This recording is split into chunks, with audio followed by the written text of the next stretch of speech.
Buenos días, mi nombre es Emma Vanessa Bonilla, soy estudiante de Lenguas Modernas, mención inglés. Pertenezco al recinto UAS Puerto Plata.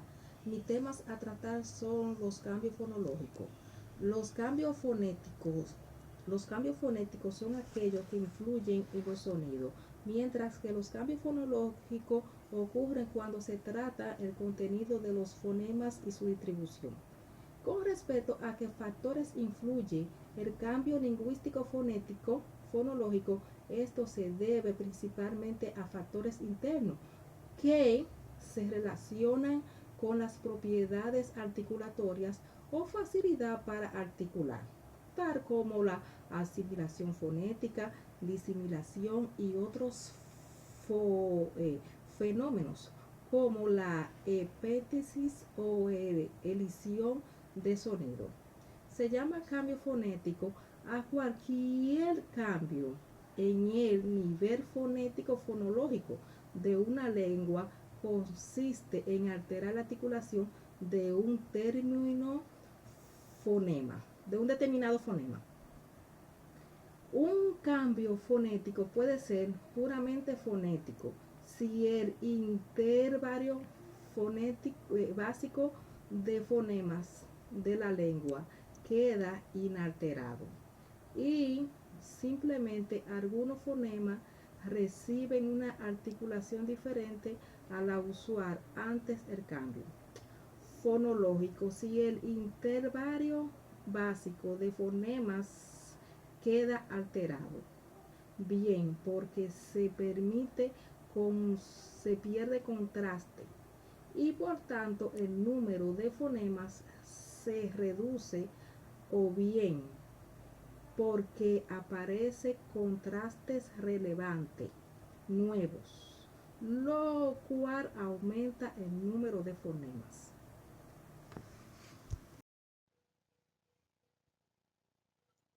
Principios neográficos del cambio fonológico. El estudio sistemático del cambio fonológico alcanzó costas científicas con la escuela neogramática.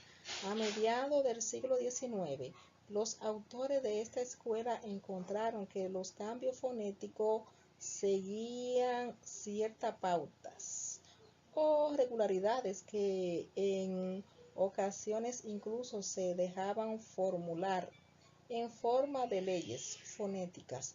Los neugramáticos establecieron una serie de principios universales en los cambios lingüísticos moderadamente.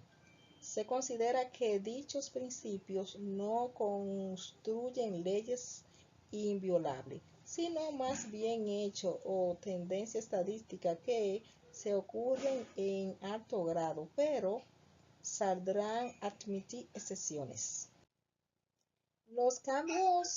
Los principios del cambio lingüístico dentro del enfoque de la escuela neogramática son: el cambio fonético no tiene memoria, es decir, el proceso del cambio fonético solo depende del estado o forma actual de una palabra y no depende del origen o forma anterior de dicha palabra. Más formalmente, si en una lengua se da una convergencia de X, E, Y, A, Z, es decir, X, IT, menos Z, entonces ningún cambio sucesivo que afecte a Z puede distinguir a esa Z procedía de X o de Y.